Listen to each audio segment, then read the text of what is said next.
Now, if you're wondering, why is there a crane in an exercise video? Okay, so take a seat onto the ground. I want you to put your legs out in front of you. The pelvic floor makes a diamond-like shape. So you've got the front and the back, and then your left and right sides. The front and back are pretty obvious on how to find those. I want to help you find the sides. So sitting up like this, what you're going to notice is if you lift the booty out of the way and you rock just a little bit side to side, you're going to feel the left and right sides of the pelvic floor. Okay, remembering that our pelvic floor is like a diamond, front, back, and the two sides, I want you to think about reaching into the center of the diamond and pulling up, much like a crane. Lift straight up. That's the muscle that I want you to find. For the next piece of this puzzle, we are going to talk about the transverse abdominis. The transverse abdominis lies deep down in our core.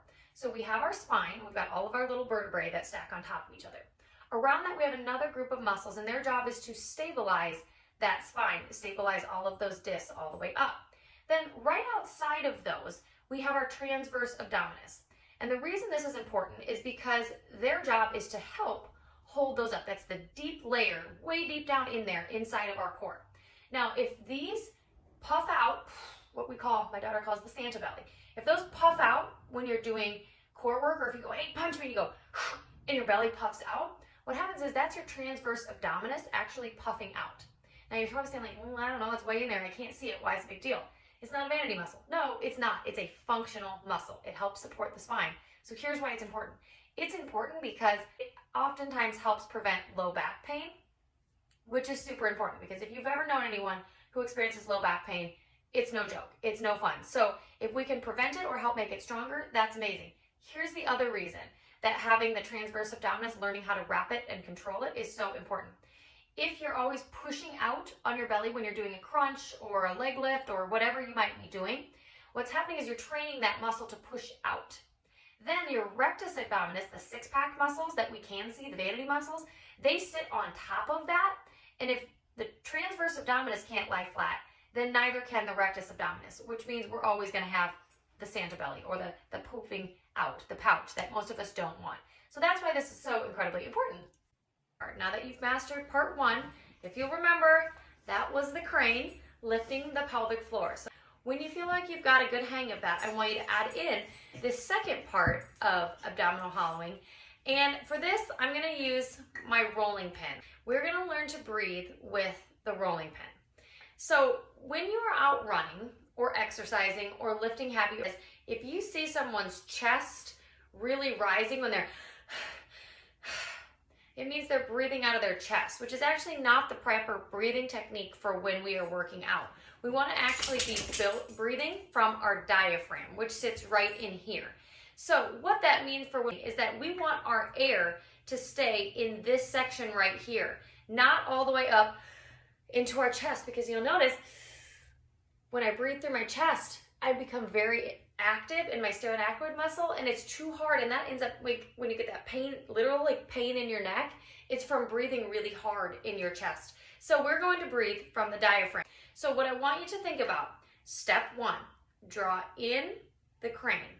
Step two, you're going to purse your lips and make a sound as you breathe. I want you to think about taking the rolling pin in your core, and you're going to push the air out, lower section, middle section, upper section, right into the diaphragm. So pull in and up, lower, middle, higher. Okay, so let's try that together. Pull in and up.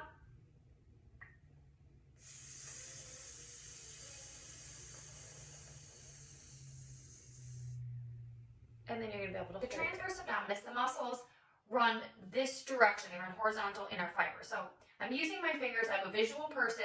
I want you to think about the muscles of the transverse abdominis coming together, much like you would lace up your shoes, or you often hear the term lacing up like a corset. Think of the crane, lift, draw up. Now we're going to add the rolling pin. Engage, hold that, wrap, tighten everything together. Now, we can just stay here for a while, engaged. However, this is going to get a lot faster for us.